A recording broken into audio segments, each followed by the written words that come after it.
Hello friends, welcome to forum Guruji YouTube channel. तो साथियों, इस वीडियो में हम बात करने वाले हैं आरआरबी टेक्निकल रिक्वायरमेंट 2026 के फॉर्म फिलअप के बारे में। जैसे वो पता है कि 6557 पदों पर जो वैकेंसी का नोटिफिकेशन कल जारी हो चुका था, जिसके लिए ऑनलाइन आवेदन है वो आज से यानी कि 30 जून से जो स्टार्ट हो चुके हैं। जिसमें कि आपकी जो पोस्टें रहेंगी टेक्नीशियन ग्रेड 1 और जो है सिग्नल टेक्नीशियन ग्रेड 3 की जो पोस्टें रहने वाली हैं। इसके जो आवेदन है वो 30 जून से स्टार्ट हो चुके हैं और लास्ट डेट है वो 29 जुलाई 2026 है। इसके अलावा यहाँ पर जो है टेक्नीशियन ग्रेड 1 के लिए यहाँ पर जो है 18 से 33 वर्ष के जो कैंडिडेट आवेदन कर सकते हैं। इसके अलावा जो है टेक्नीशियन जो ग्रेड 3 के लिए जो है 18 से 30 वर्ष के जो कैंडिडेट हैं आवेदन कर पाएंगे।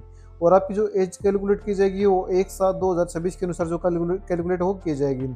इसके अलावा यहाँ पर जो है किस पोस्ट के लिए कितनी वैकेंसियाँ हैं और क्वालिफिकेशन क्या रहेगी वो भी यहाँ पर आप जो रीड आउट कर सकते हैं। लिंक आपको डिस्क्रिप्शन में मिल जाएगा, डायरेक्टली अप्लाई लिंक, या फिर आप जो गूगल में सर्च कर लेना sarkarijobhubs.com। आवेदन करने से पहले एक बार आपको जो नोटिफिकेशन को जरूर जो रीड आउट जो कर लेना साथियों, जहाँ पर आपको कंप्लीट इन्फॉर्मेशन जो दी गई है किस यहाँ पर जोन में जो कितनी वैकेंसी है और किस कैटेगरी के लिए यहाँ पर कितनी वैकेंसी है, पूरी इन्फॉर्मेशन दी गई है। इसके अलावा वहाँ पर जो आपके पास ITI होनी चाहिए, वो जो भी यहाँ पर जिस जोन के लिए आप आवेदन कर रहे हैं, तो वहाँ पर जो यहाँ पर जो ट्रेड है मांगी गई है उस ट्रेड के अनुसार ही आपको जो पास जो ITI जो होनी चाहिए। तो ये सभी इन्फॉर्मेशन जब आप जो है यहाँ पर रीड आउट करके वेरीफाई कर लेंगे, उसके बाद ही आपको जो अप्लाई करना है। अप्लाई करने के लिए आपको जो है इस पोर्टल पर जो आज आना है, लिंक आपको जो यहाँ पर नीचे आएंगे, तो यहाँ पर अप्लाई लिंक आगे क्लिक कर ऑप्शन दिख रहा है, सिंपल इस पर जो क्लिक कर देंगे। उसके बाद आपके सामने जो अप्लाई पोर्टल आएगा, तो ये इस पोर्टल पर देखो रेलवे की कोई भी वैकेंसी आती है तो इस पोर्टल के माध्यम से आवेदन होता है। अगर आपने पहले कभी भी इस पोर्टल के माध्यम से किसी भी भर्ती के लिए आवेदन किया तो आपका जो अकाउंट यहाँ पर अवश्य होगा। तो आपको सिंपली लॉगिन टैब पर क्लिक करना है और लॉगिन विद आधार से भी कर सकते हैं, या फिर लॉगिन विद जो ID पासवर्ड से आप जो कर सकते हैं। तो यहाँ पर आपको अपना मोबाइल या फिर ईमेल डाल के अपना पासवर्ड डाल के जो I am not a robot पर क्लिक करके लॉगिन कर लेना है। अगर आप अपना पासवर्ड भूल गए तो आपको जो फॉरगेट पासवर्ड पर जो क्लिक कर देना है और यहाँ पर अपनी डेट ऑफ बर्थ और अपना जो मोबाइल नंबर या फिर ईमेल आईडी फिलअप करने के बाद कैप्चा इस पर I am not a robot पर क्लिक करेंगे, प्रोसीड पर जो क्लिक करेंगे तो आपसे जो है OTP वेरीफाई किया जाएगा। उसके बाद अपना जो नया पासवर्ड आप जो बना सकते हैं साथियों। अगर आप इस पोर्टल पर कभी भी जो है यहाँ पर रजिस्ट्रेशन नहीं किया है, फर्स्ट टाइम यहाँ पर आप जो आए हैं, तो आपको अपना एक अकाउंट क्रिएट करना होगा। जिसके लिए आपको जो क्रिएट एन अकाउंट पर जो क्लिक कर देना है, देन आपको जो ओके पर क्लिक करना और यहाँ पर आपको नेशनलिटी में जो इंडिया सेलेक्ट कर लेना है। इसके बाद आपको अपना नाम है वो आप टाइप करना होगा, रीटाइप अपना नाम दोबारा से करना होगा। अगर कभी भी आपने अपना नाम चेंज किया तो उसके लिए आपको यस करना है, वो जानकारी देनी, नहीं तो नो पर जो क्लिक करेंगे, डेट ऑफ बर्थ फिलअप करेंगे और यहाँ पर जो जेंडर हो सिलेक्ट कर लेंगे। इसके बाद यहाँ पर आपको ना फादर नेम और मदर नेम फिलअप करेंगे। इसके बाद अपनी ईमेल आईडी और मोबाइल नंबर दोनों फिलअप करने के बाद जनरेट ईमेल OTP और जनरेट मोबाइल OTP पर क्लिक करके दोनों को जो भी OTP आएगा तो उसको जो यहाँ पर फिलअप करके वेरीफाई कर लेंगे। मैं यहाँ पर थोड़ा आपको जो है बेसिक से बता देता हूँ, क्योंकि इसमें ज़्यादा कुछ नहीं है। अगर आप जो डिटेल में जानना चाहते हैं रजिस्ट्रेशन की वीडियो, तो आप जो हमारी प्रीवियस वीडियो है जो हमने पहले भी जो RRB की वैकेंसी आई उनमें जो है बना रखी है, उसको आप जो रीड आउट जो कर सकते हो। लेकिन फिर भी मैं आपको जो अगर न्यू कैंडिडेट है तो उसके लिए थोड़ा सा मैं आपको बता देता हूँ। फिर आपको जो वेरिफिकेशन करने के लिए कहा जाएगा, तो मैं यहाँ पर आपको सजेस्ट करूँगा कि आप जो है आधार वेरिफिकेशन ही चुने। आपको सिंपली वेरीफाई थ्रू आधार कार्ड सेलेक्ट करना है और यहाँ पर आपको अपना आधार नंबर फिलअप करने के बाद जनरेट OTP पर क्लिक करके अपना आधार नंबर है वो वेरीफाई जो कर लेना है।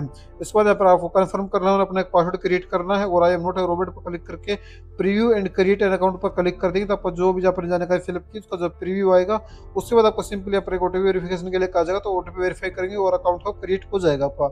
इसके बाद आपको जो कुछ नहीं करना है, लॉगिन हियर पर क्लिक करना है और यहाँ पर आपको जो लॉगिन फिर से बता देता हूँ, लॉगिन आप आधार से भी कर सकते हैं और या फिर अपने ID पासवर्ड से भी जो लॉगिन कर सकते हैं। तो यहाँ पर आपको अपना मोबाइल या फिर ईमेल आईडी फिलअप करनी है, अपना पासवर्ड फिलअप करना है और I am not a robot पर क्लिक करके लॉगिन टैब पर क्लिक करते हैं, जिससे आप जो लॉगिन हो जाएंगे। लॉगिन होने के बाद आपके सामने कुछ ऐसा इंटरफेस आएगा, तो यहाँ पर आपको आवेदन करने के लिए जो है अप्लाई ऑनलाइन पर जो क्लिक कर देना है।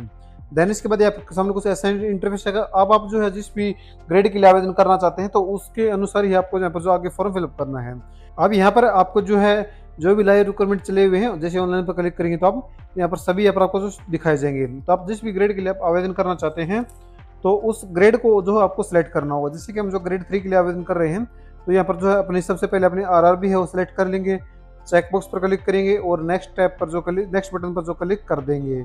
इसके बाद जो है आपको यहाँ पर कुछ इन्फॉर्मेशन आपकी जो है रजिस्ट्री जो है फेच की जाएंगे, तो कुछ आपको यहाँ पर फिलअप करनी है। जैसे कि आपको यहाँ पर अपना मैरिटल स्टेटस है वो आपको जो बता देना है, आपका रिलीजन क्या है वो आपको जो सिलेक्ट कर लेना है। अब आपको अपनी मदर टंग है वो सिलेक्ट करनी होगी, जैसे कि हिंदी हमारी हिंदी, तो हम जो हिंदी से यहाँ पर सिलेक्ट करेंगे। उसके बाद यहाँ पर choose of language of examination, यानी कि आपको अपने एग्जाम की जो लैंग्वेज है वो चूज करने के लिए कहा जाएगा, तो वो आपको जो चूज कर लेनी साथियों। इसके बाद अगर आपके शरीर पर कोई निशान है तो यहाँ पर आपको उसकी जानकारी हो फिलअप करनी है। फिर कम्युनिटी में आप जिस भी कैटेगरी के लिए आप आवेदन कर रहे हैं तो उस कैटेगरी को सिलेक्ट कर लेंगे। और ये एड्रेस है आपका जो बाय डिफॉल्ट आपके जो अपने रजिस्ट्रेशन के टाइम पर फिलअप किया था, या अगर आपने पहले का भी फॉर्म फिलअप किया था तो वो आपको जो भरा यहाँ पर देखने को मिलेगा। इसके बाद आपको कुछ नहीं करना है, सेव करना है डाटा को और नेक्स्ट बटन पर क्लिक कर देना है। जिसके बाद आपके सामने कुछ ऐसा इंटरफेस है। अगले स्टेप में आपसे पूछा जा रहा है कि क्या आप एक एक्स सर्विसमैन अगर है तो यस करके जानकारी देनी, नहीं तो नो पर क्लिक कर देंगे। अगर आप जो है यहाँ पर पीडब्ल्यूडी या कैंडिडेट हैं तो यस करेंगे, नहीं तो नो पर क्लिक कर देंगे। इसके बाद अगर आपको स्क्राइब की जरूरत है तो यस करेंगे, नहीं तो नो पर क्लिक करेंगे। इसके अलावा जो है अगर आप जो है ईबीसी कैंडिडेट हैं तो आपको जो इसकी यस पर क्लिक करके जानकारी देनी है, नहीं तो नो पर जो क्लिक रहने देना है। इसके बाद पूछा जा रहा है कि are you employ of Indian railway, अगर है तो यस करके जानकारी देंगे, नहीं तो नो पर क्लिक कर देंगे।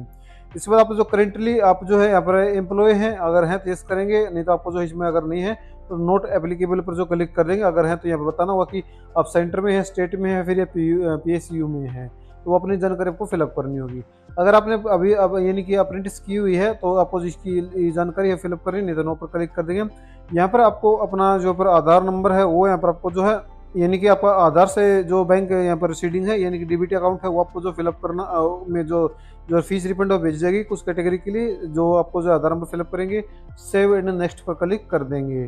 जिसके बाद आपके एजुकेशन क्वालिफिकेशन ऐड ऑन करने के लिए कहा जाएगा। अगर आपने पहले कभी भी यहाँ पर आवेदन किया है तो वो अगर आपने कुछ एजुकेशन क्वालिफिकेशन यहाँ पर ऐड ऑन कर रखे हैं तो आपकी जो यहाँ पर देखने को जो मिल जाएंगी। नहीं तो सिंपली आपको देखो यहाँ पर नीचे क्वालिफिकेशन ऑप्शन मिलेगा। अगर जैसे मैंने यहाँ पर 10th मैट्रिक यहाँ पर ऐड ऑन कर रखी है तो फिर मैं आपको जो है अगर आप मैट्रिक करना चाहते हैं मैट्रिक की करेंगे, जैसे मैं आईटीआई की अपरेट डाउन करना चाहता हूँ, अगर 12th की करना चाहते हैं 12th की भी जो कर सकते हैं। मैं जैसे आईटीआई की सिलेक्ट करूँगा सबसे पहले, फिर अपनी जो ट्रेड है वो यहाँ पर आपको जो सिलेक्ट कर लेनी है। उसके बाद अपने स्टेट है, किस स्टेट से पास आउट की थी तो वो स्टेट आपको जो सिलेक्ट करना होगा। देन उसके बाद आपसे जो है पूछा जाएगा डिस्ट्रिक्ट, यानी किस डिस्ट्रिक्ट से अपने पास आउट किया वो सिलेक्ट कर लेंगे साथियों। इसके बाद नेम ऑफ इंस्टीट्यूट क्या था तो वो यहाँ पर आपको जो है फिलअप करना है। मैं अभी जैसे कुछ भी यहाँ पर फिलअप कर रहा हूँ तो लेकिन आपको ध्यानपूर्वक सभी जानकारी फिलअप करनी है। डेट ऑफ पासिंग क्या थी आपकी वो यहाँ पर आपको सिलेक्ट करना, सबसे पहले मंथ सिलेक्ट कर लेना है आपको। देन उसके बाद यहाँ पर जो है मंथ सॉरी ईयर मंथ और डेट सिलेक्ट कर लेंगे। इसके बाद सर्टिफिकेट आपका एनसीवीटी थी या फिर एससीवीटी था वो यहाँ पर आपको फिलअप कर लेना है। सर्टिफिकेट टाइप क्या था, स्टेट ट्रेड सर्टिफिकेट था या फिर जो है एनटीसी था, तो वो अपने अनुसार आप जो फिलअप कर सकते हैं। फिर आपको जो ऐड बटन पर जो क्लिक कर देना है तो आपकी जो एजुकेशन क्वालिफिकेशन है वो ऐड हो जाएगी। सेम इस प्रकार आपको अपनी 10th 12th और जो आईटी या फिर अन्य कोई डिग्री क्वालिफिकेशन है तो वो ऐड ऑन कर देनी है। फिर आपको जो नेक्स्ट बटन पर जो क्लिक कर देना है। अब यहाँ पर आपको अपना एक जो लाइव फोटो है वो कैप्चर करना होगा। इसके अलावा अपना एक सिग्नेचर है वो अपलोड करना होगा। सैंपल आप जो देख सकते हैं कि आपका जो फोटो किस प्रकार होना चाहिए, यानी कि जो सैंपल दिखा गया कि आपको है जो है ग्लास वगैरह वेयर नहीं करने हैं, वेयर नहीं करने। इसके अलावा जो है आपका जो फोटो है वो लगभग 70% आपको जो फेस है वो विजुअल होना चाहिए और अच्छी तरह अच्छी लाइट में आपका जो फोटो है वो होना चाहिए। तो लाइव फोटो कैप्चर करने के लिए आप जो है अपना अगर आपके पास जो है अपने फ़ोन से करना चाहते हैं तो यहाँ पर capture live image from mobile पर क्लिक करके तो क्यूआर कोड आएगा, उसको स्कैन करके आप जो लॉगिन करके अपना फोटो कैप्चर कर सकते हैं। अगर आपके पास वेब कैम है, लैपटॉप है, तो आप जो सीधा कैप्चर लाइव इमेज पर क्लिक करके अपना फोटो कैप्चर कर लेंगे। इसके बाद अपना सिग्नेचर है वो यहाँ पर आपको अपलोड करना होगा। तो आपको अपनी सिग्नेचर यहाँ पर अपलोड कर लेंगे। फिर आपको चेक बॉक्स पर क्लिक करना है और नेक्स्ट बटन पर जो क्लिक कर देना है। अगर आपको जो फोटो सिग्नेचर बनाने नहीं आते हैं, यानी कि जो सिग्नेचर बनाने नहीं आते हैं, तो आप हमारी प्रीवियस वीडियो देख सकते हैं, उसमें मैंने जो बता भी रखा है। जिसके बाद जो है आपको यहाँ पर अपनी प्रेफरेंस है वो यहाँ पर जो ऐड ऑन करने के लिए कहा जाएगा। तो सबसे पहले आपको जो है यहाँ पर जो भी आप जिस भी पोस्ट के लिए आप एलिजिबल होंगे तो वो यहाँ पर आपको जो शो कराई जाएंगी। तो आपको जो है यहाँ पर अपनी पोस्ट को जो है ऐड ऑन जो है कर लेना है बारी बारी से। तो यहाँ पर आपको जो जैसे आप ऐड ऑन करेंगे उसके बाद आपको चेक बॉक्स पर क्लिक करना है और यहाँ पर आपको अपना जो प्लेस है वो यहाँ पर आपको फिलअप कर देना है कि कहाँ से आप जो फॉर्म फिलअप कर रहे हैं। उसके बाद आपको जो है यहाँ पर चेक बॉक्स पर जो क्लिक करेंगे और प्रीव्यू एप्लीकेशन पर जो क्लिक कर देंगे। अब जो आपके एप्लीकेशन का प्रीव्यू आपके सामने ओपन होकर आएगा तो आपको जो चेक बॉक्स पर क्लिक करना है और सबमिट एप्लीकेशन पर जो क्लिक कर देना है। जिसके बाद आपको जो है फीस पेमेंट के लिए जो कहा जाएगा, तो मैं फीस पेमेंट आगे का प्रोसेस इसलिए नहीं कर रहा हूँ क्योंकि सिर्फ एक डेमो के लिए आपको जो फॉर्म फिलअप कर मैं जो दिखा रहा था। तो यहाँ तक आपका जो फॉर्म है बिल्कुल नहीं, यहाँ पर आगे ज़्यादा कुछ नहीं है, सिर्फ आपको पेमेंट करनी और अपना जो प्रिंट आउट है वो ले लेना है। तो साथियों मैंने बिल्कुल जो है उम्मीद करता हूँ कि स्टेप बाय स्टेप आपको जो फॉर्म फिलअप का जो दिखाया आपको जो समझ में आया होगा। इसके अलावा अगर आपको कोई डाउट है तो आपको जो नीचे कमेंट में पूछ सकते हैं, आपको जवाब है जरूर दिया जाएगा। वीडियो देखने के लिए आप सभी को बहुत बहुत धन्यवाद और वेबसाइट का जो लिंक नीचे डिस्क्रिप्शन में मिल जाएगा सरकारीjobhubs.com। धन्यवाद।